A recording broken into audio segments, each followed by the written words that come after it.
You're at the moment trying to renegotiate the bailout from 5.8%. When you're talking about the interest rates, what does Ireland have to put on the table? How do you manage to sell it to the EU, to those finance ministers, that it would be a good idea to lower that rate? Well, I think it's important to say, first of all, that Ireland is in a package.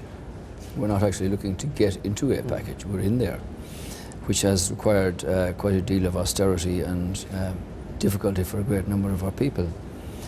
So in respect of looking at the question of an interest rate reduction, we believe that the deal should be readjusted. And at the heads of government meeting in Brussels, it was agreed that countries within the ESF package should have a reduction allowed to them. Now, at that meeting, the Greek government were given a reduction, though they're not in that package. Yeah. So what are we to bring to this? At this point, we have a new government with the strongest mandate in the history of our country.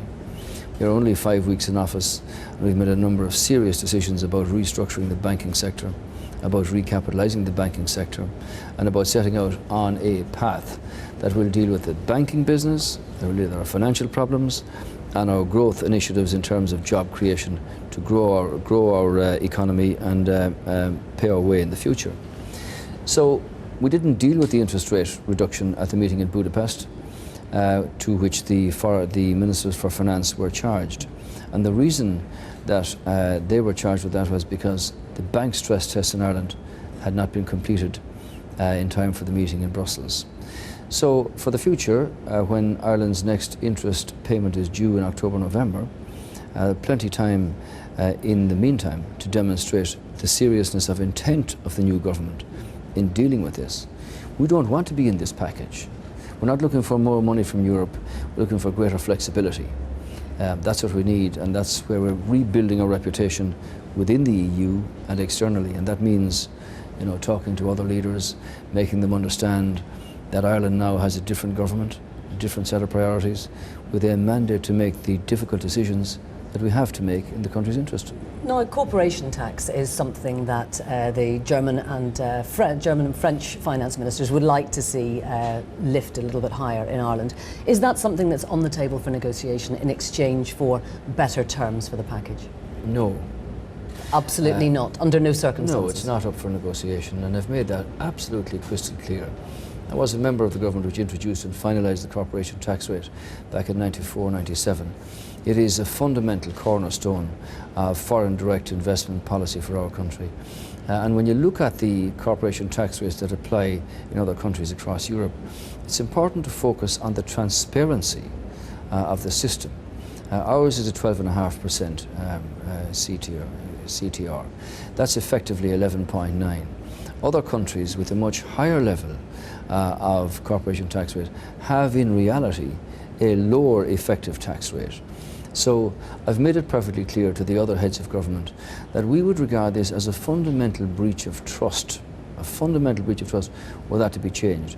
And were it to be increased, in theory, it would have a detrimental effect on our country's future growth prospects to get out of a situation that which we've inherited. Okay. So that's not up for negotiation in any circumstance. You've made that crystal clear.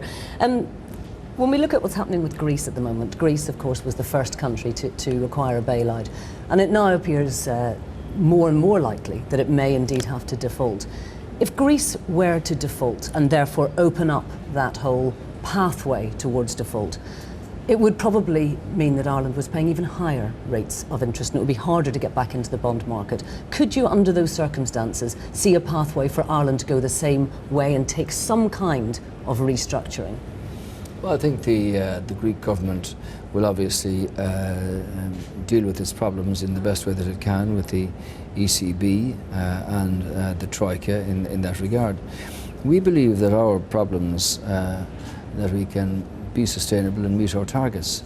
And we believe that the growth projections that we've set out and the initiatives that we're taking, both in dealing with the banking sector, our budget deficit problems, and our job creation prospects, will lead Ireland to a position where we fix what's been broken and we inject confidence into our economy to make it grow. And when you look at the exports position from our country, 20 months in a row now they've grown solidly. The projections from multinationals are exceptionally strong. They are recruiting, skilled labour. So we want to get the indigenous economy with a sense of confidence, and that's another element of the pillar of what we're doing over the next few weeks. I would like to ask you about growth a little more in a moment, but just on the question of default, can you put your hand on your heart and say that you would never follow Greece down a road that would lead to restructuring? Well, and default? in respect of our particular difficulties and our problems, we have no intention of defaulting. And we've made that perfectly clear. We believe, as we've always been central to the European process, under no circumstances at all. We want to continue to pay our way and play our part. What we look for is greater flexibility. And in fact, in respect of the new mechanism from 2013 on, what's necessary there is that the design and the structure of the scheme would allow countries like Ireland, and we're the only one yet in that programme. As we speak, the IMF people are in Portugal discussing the conditions of their application for assistance. But from our point of view, what we want to do is meet our repayment requirements, and in that sense, what we need is greater flexibility. So without reduction in interest rate. So without greater flexibility, without a reduction in interest rate, do you see that there may be some room where Ireland would have to default? We have no intention of defaulting on our sovereign debt. You know, Europe has always had a tradition to say no to everything.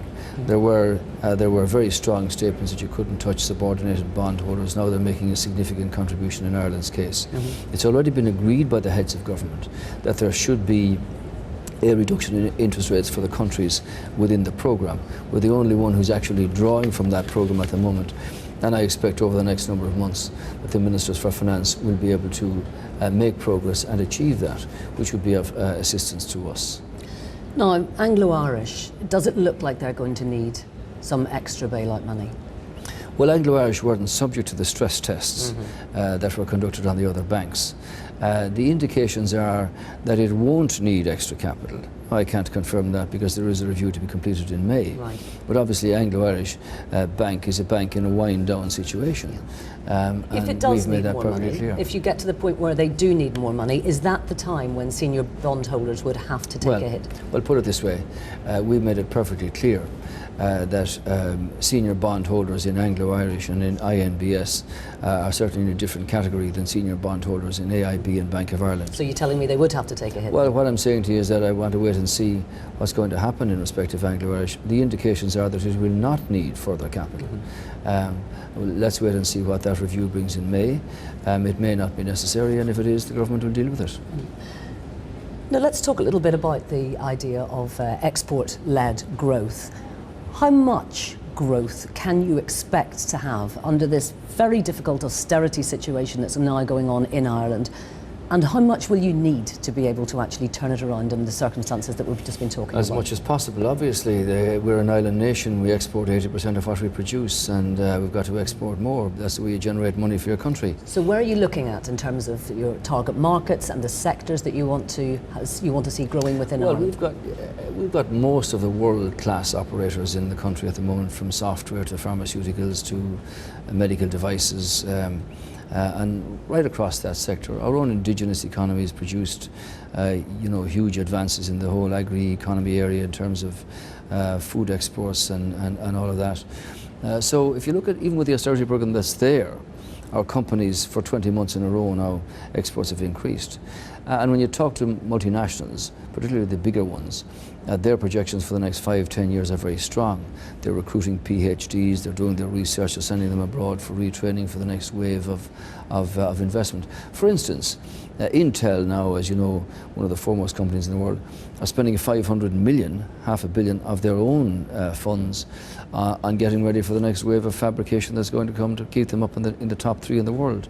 So what we want to do is harness the creativity and the ingenuity of our own people in the indigenous economy to get into exports, be it in food processing or in equipment or machinery or software or whatever. So we've got all that potential. But it's for government to create the environment where that can actually happen. Unit labour costs have been reduced, competitiveness has increased, and from that perspective, government will assist that next month by making changes in terms of the pay-related social insurance contributions, by bringing in an insurance credit scheme so that banks will have that greater flexibility to lend credit to business which wants to expand and divert. Now, you're off to the US soon on a trade mission, as it were.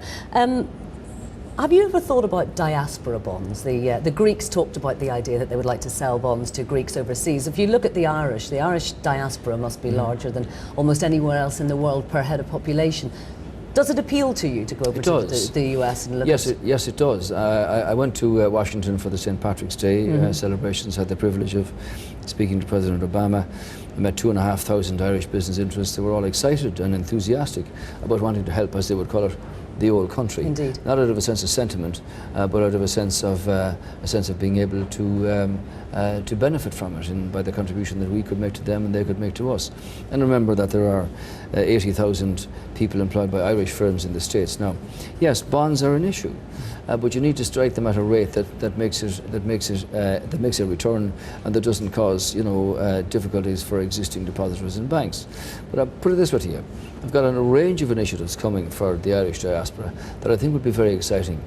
And we've discovered a number of very interesting ideas about how in the modern age of communications you can actually tie in the entire diaspora, be they in Vancouver or in Auckland, be they in Australia or wherever.